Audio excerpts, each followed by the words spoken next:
We have heard so many heartbreaking stories from the crash of Flight 3407. For some, though, fate had a hand in making sure their stories ended far differently. I'm very grateful Paul Twaragowski is one of those people joining us this morning from Clarence, New York for an exclusive interview. Paul, we really appreciate you taking the time to talk to us this morning. Thank you. Thank you for having me. I know one of the most important things that you wanted to do, not only tell us your story this morning, but I know that you really wanted to reach out to the families of the victims of this crash. What would you like to say to them? Yes, first and foremost, I just wanted to say my deepest sorrow and sympathies for the families and close friends of those of the members that were on the plane. Also, everyone that was involved in this horrific tragedy. I also know that there was, I believe, a mother and daughter that were in that house that were able to escape. I'm standing here today, ever so thankful, but I can't help but be thinking about those people right now. So a lot of mixed feelings and going through a lot of emotions right now. I would imagine, and probably emotions that are still very raw. I know for you, you actually missed this plane because you got to Newark late, coming in from New Orleans, couldn't get to that plane on time. In fact, much later than the plane. When did you realize, though, what had happened to the flight that you were supposed to be on that night? It was when I arrived at Newark from my initial flight to New Orleans.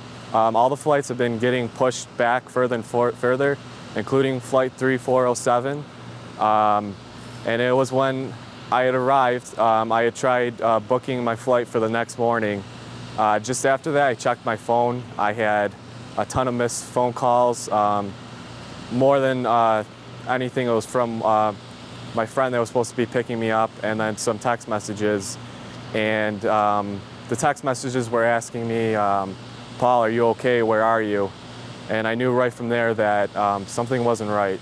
And when I called the first person I talked to, he goes, Paul, are you okay?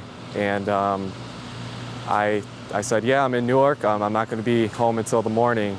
And that's when the news broke that he told me the plane had crashed in Clarence. And I didn't know the details about it. And I was with my supervisor. He was with me at the airport all night. And as we talked to people back home, we found out more and more about what was happening, and all the pieces came together, and we found out that that was our flight. What I can't imagine what's been going through your mind at that point. I know, too, you still have the boarding pass. I think you may have even brought it with you this morning. When you look at it, what goes through your mind? When I looked at it, what was going on was my supervisor, Dave, was talking to his wife. She had been talking to a woman that from work that sets up our flights, and she knew that we were being flown from Newark to Buffalo. So they had been looking on the TV screen, saw the boarding, the flight number, and he told me to pull out my boarding pass and check the number, and I read it to him.